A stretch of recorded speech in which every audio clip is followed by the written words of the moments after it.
Your house looks fine. The floors creak in that satisfying old wood way. The walls are thick.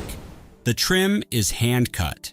But you are also standing inside a construction philosophy that existed before every major safety standard ever written. One material in particular was installed in nearly every home built before 1930, and most owners still have no idea it is there. Some of what you are about to hear is expensive. Some of it is embarrassing.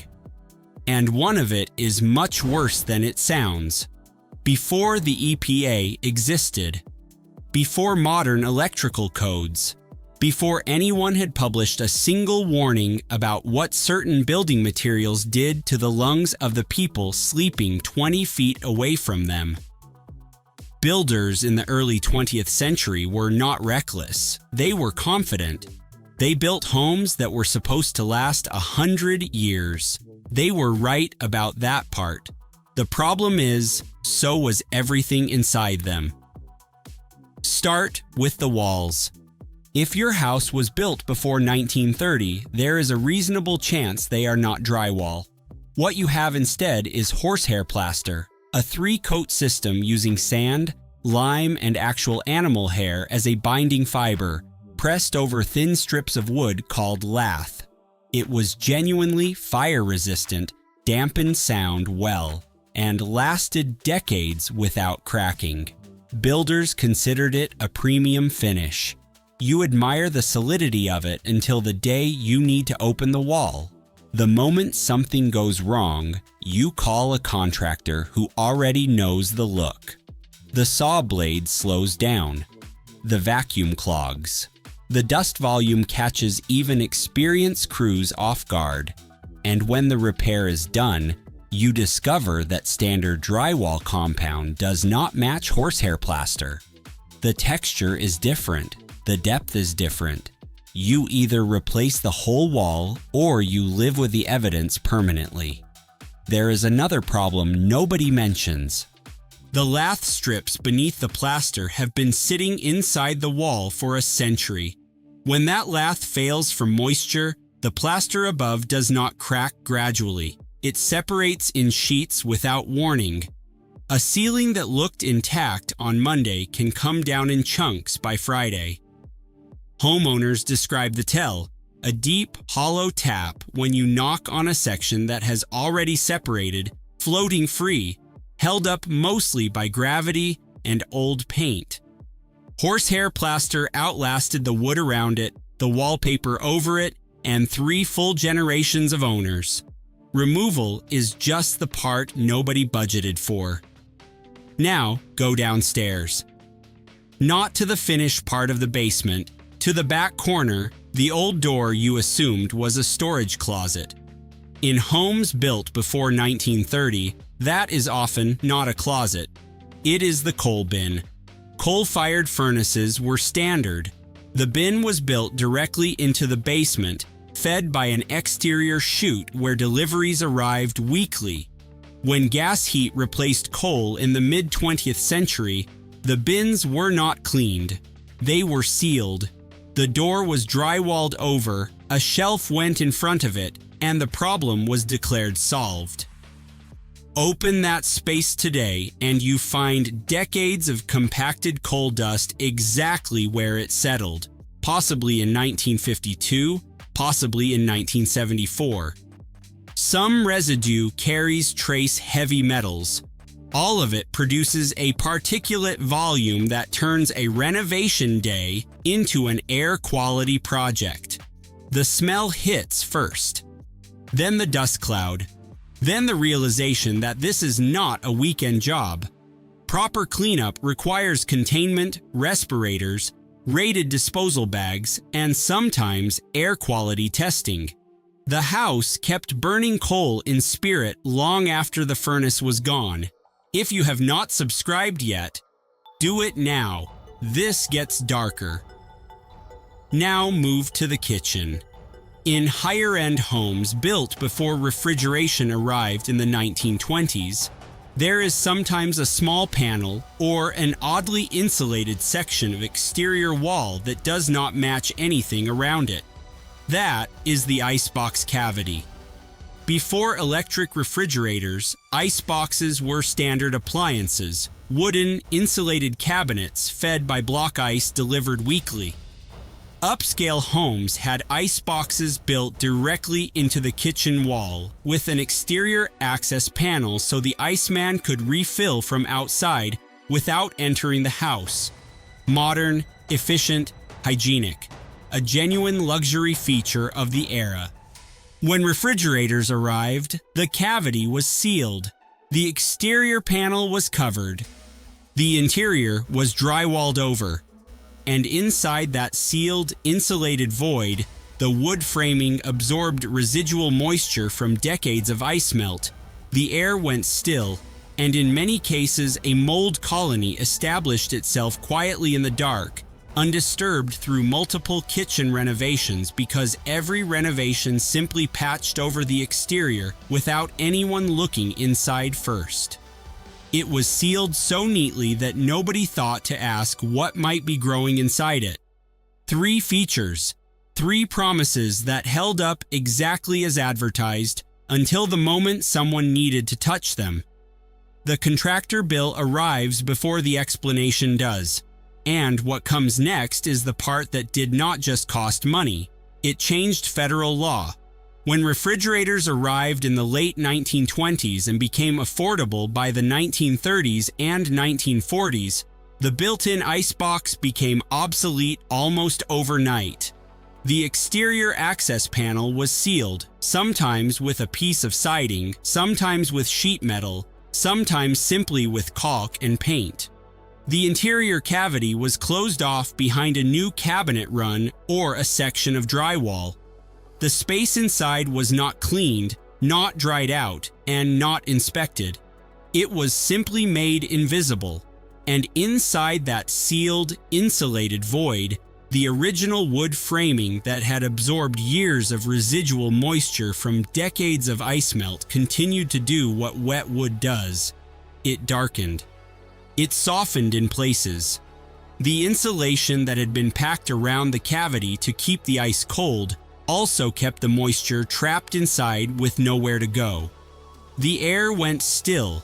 The temperature differential between the sealed interior and the surrounding wall created exactly the conditions that mold requires to establish itself quietly and completely. In many cases, a robust colony developed in the dark over the following decades, growing undisturbed through multiple kitchen renovations because every renovation simply patched over the exterior without anyone looking inside. It was sealed up so neatly that nobody thought to ask what might be growing inside it. And then there is the wiring.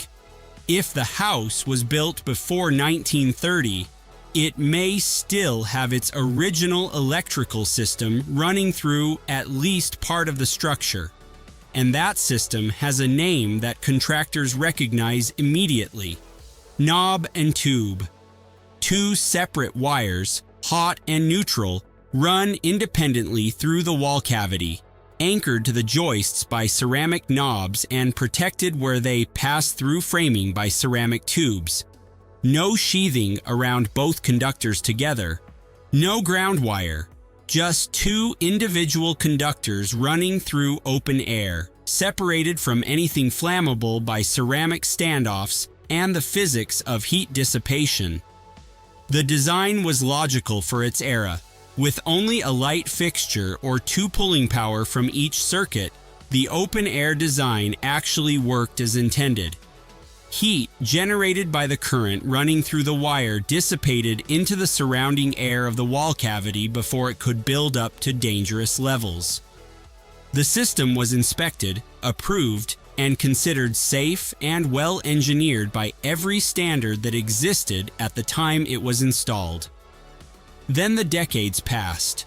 Refrigerators arrived, dishwashers, HVAC systems, window air conditioners, televisions, stereos, computers, phone chargers multiplying on every surface.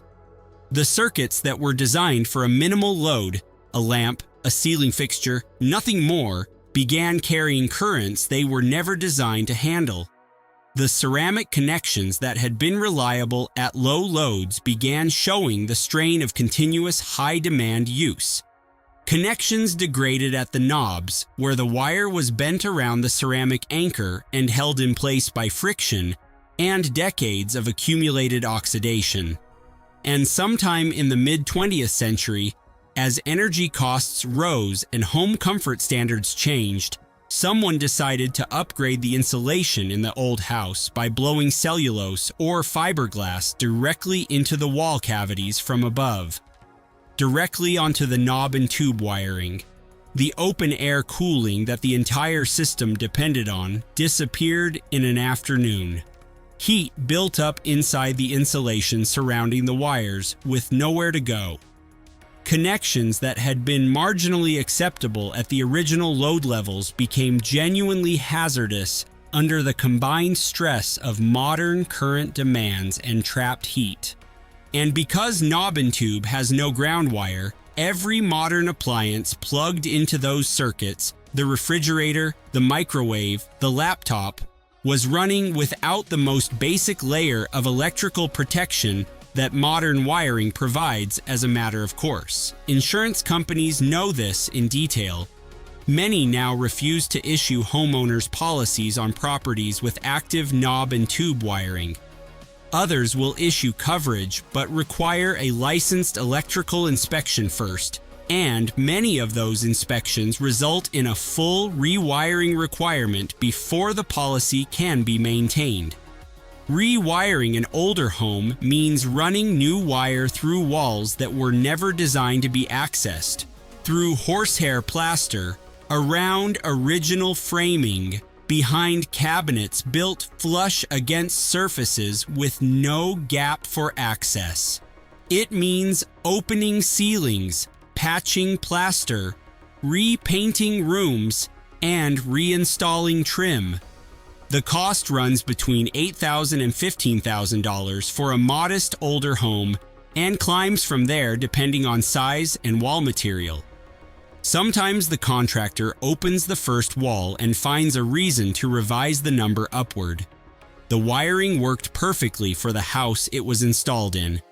That house stopped existing about 70 years ago. What you have covered so far is inconvenient, expensive, frustrating in the specific way that old houses are frustrating, not because anything was done wrong, but because everything was done right for conditions that no longer exist. The contractor opening the wall is not finding incompetence. They are finding a house built for a different version of the world, carrying its original decisions forward one patched repair at a time. What comes next is different. These features did not just cost money, they changed building codes, they changed federal law. And in some cases, they are still sitting inside walls and ceilings across the country right now, quietly waiting for someone to pick up a drill. The charm of an old house is real. So is everything it was built with. Everything before this point was a problem you could price out, call a contractor, get a number, make a decision. What comes next is the category where the problem arrives before anyone realizes there is one, where the damage is not a repair bill but a health consequence, and the timeline is not weeks but decades. If your house was built before 1930, at least one of the following was not an unusual choice. It was the specified option. The recommended one. The thing the salesman described as the smart choice for a family home. Start with the paint. Lead-based paint was not a cheap shortcut. It was the quality option. It dried fast, covered in fewer coats, resisted moisture, and held its color through years of exposure. It cleaned up with a damp cloth without damaging the finish beneath. Those properties made it the professional's choice, the architect's default, and the homeowner's upgrade, which was exactly the pitch that made it popular for one specific room, the nursery, Paint manufacturers ran advertisements directly targeting children's rooms as the ideal application for lead-based paint. The language emphasized cleanliness and child safety. It wiped down easily. It handled the marks small children leave on walls. It was marketed as the responsible choice for parents who cared about their children's environment. Lead is a neurotoxin. There is no level of exposure considered safe for children. The developmental effects of childhood lead poisoning range from learning and behavioral impairments to serious neurological damage, and they are not reversible after the exposure has occurred. What happens during those early years of brain development stays. Every layer of paint on pre-1930 woodwork, trim, window frames, and walls is potentially lead-bearing. Stable when intact. The moment you sand it, drill through it, or let a painted window sash grind in a swollen frame, you have lead dust in the air of the room. Federal law requires lead disclosure in home sales for properties built before 1978, because the problem was not legally addressed until 1978, meaning roughly 50 years of lead paint went into American homes before any regulatory action was taken. Full abatement runs between $10,000 and $30,000. Many homeowners discover that number during a real estate transaction when a presale inspection flags the hazard and the buyer's lender requires remediation before the loan can close. An estimated 24 million housing units in the United States still contain lead paint hazards, not condemned buildings, not abandoned structures, occupied homes in functioning neighborhoods where families are living today. They put it in the nursery because it cleaned up so easily. The part about the children came later. You are still watching. Share this. Someone you know probably lives in an old house and has no idea. Now go to the pipes, specifically the drain lines and flue vents, running from the furnace or water heater up through the house.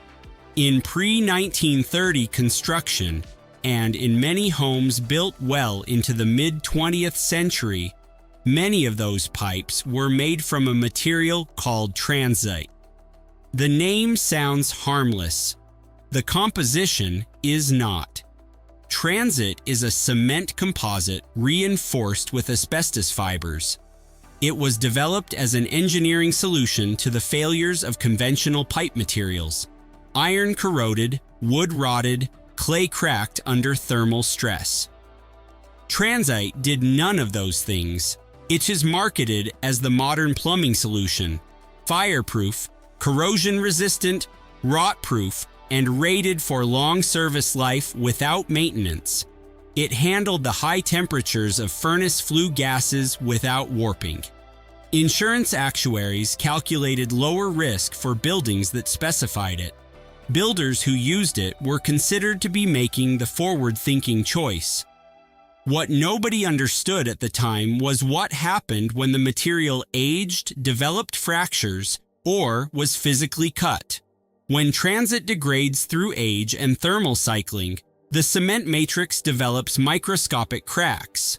When those cracks reach the surface, asbestos fibers at the edge become loose. When a contractor cuts through a transit pipe with a saw, asbestos fibers are released into the air in significant concentrations. A plumber encountering a transit drain line or flue pipe in a pre-1930 home cannot simply remove it and continue. Work stops. The site is documented. The area is contained. Licensed asbestos abatement contractors are brought in before any other work can resume. Whatever the original repair was supposed to cost becomes a secondary conversation. The abatement project alone runs between $3,000 and $15,000 before a single piece of new pipe is installed. The pipe worked. It worked so well that it is still there in hundreds of thousands of older homes, waiting for the moment when a repair or renovation makes it necessary to touch it. The pipe worked. The problem is, it worked so well that it is still there in hundreds of thousands of older homes, waiting for the moment when a repair or renovation makes it necessary to touch it. Which brings us to where this entire conversation has been heading since the first sentence. Asbestos, not just in the pipes, not just in the occasional floor tile that a contractor taps on and sets aside carefully. In the insulation wrapped around every hot water pipe running through the basement, a thick gray chalk-like material that looks like ordinary pipe lagging and is sometimes still intact enough to look almost new. In the attic, insulation blown or poured between the rafters in a loose fibrous layer that looks from a distance like ordinary mineral wool. In the backing layer bonded to the underside of the floor tiles in the kitchen and the bathroom, the part you never see because it faces down toward the subfloor. In the ceiling tiles installed in the hallway or the finished basement, 9-inch or 12-inch squares with a distinctive texture that any contractor who has worked in older homes can identify on site. In the textured spray coating applied to living room and bedroom ceilings to give them that rough, decorative finish that was popular through several decades of the 20th century. In the exterior shingles on some older homes, pressed from an asbestos cement composite that was sold as a fireproof alternative to wood shingles. In the fire-resistant board installed around the furnace enclosure and along the chimney chase wherever the flue pipe passed through a floor or a wall. Asbestos was not one product. It was a category of construction material incorporated into dozens of different building products throughout the pre-1930 era and well beyond it. Regulatory cutoffs did not arrive until the 1970s and 1980s, which means homes built as recently as 40 years ago may still contain it. In a house built before 1930, the question is not whether asbestos is present. The question is where, in what form, and in what condition. The logic behind its use was sound given what was known at the time. Asbestos fiber resists heat, does not corrode, does not decay, and can be formed into insulation, tile, pipe sections, and fireproof coatings. It was cheap, widely available, and genuinely effective. Insurance companies reduced premiums for buildings that used it. Architects specified it in good faith.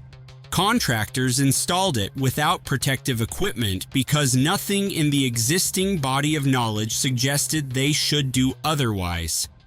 Homeowners were told they were getting a durable, modern, fire-safe product. Every one of those claims was accurate, except the last one. When asbestos fibers become airborne and are inhaled, they embed permanently in lung tissue. The diseases they cause, mesothelioma, asbestosis, lung cancer, do not appear for 20 to 50 years after exposure.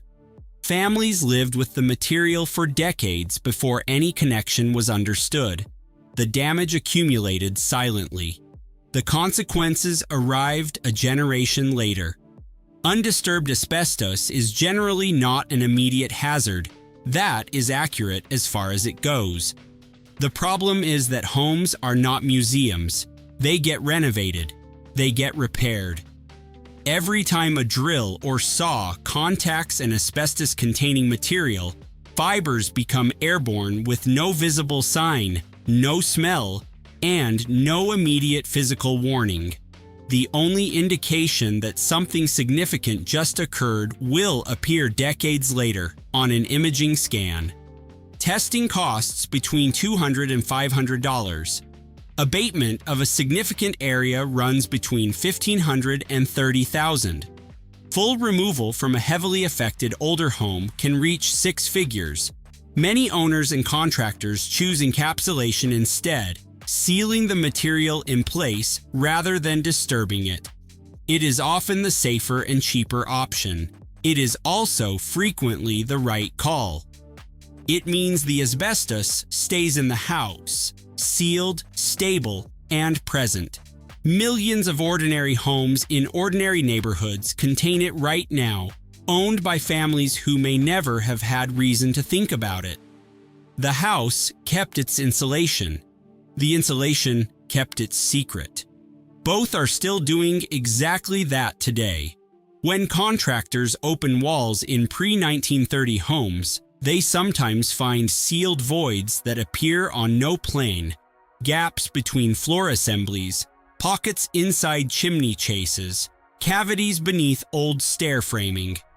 Inside those spaces, folded newspapers with century-old headlines used as draft stops, empty paint cans left by the original crew, and sometimes wrapped around a pipe or tucked against a joist, the exact materials this entire conversation has been about.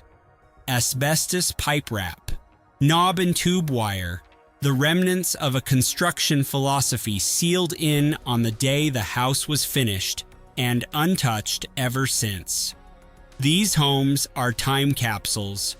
Opening a wall is not renovation. It is archaeology with unpredictable results. Every wall is a sealed record of the year it was built. Some records are better left unread.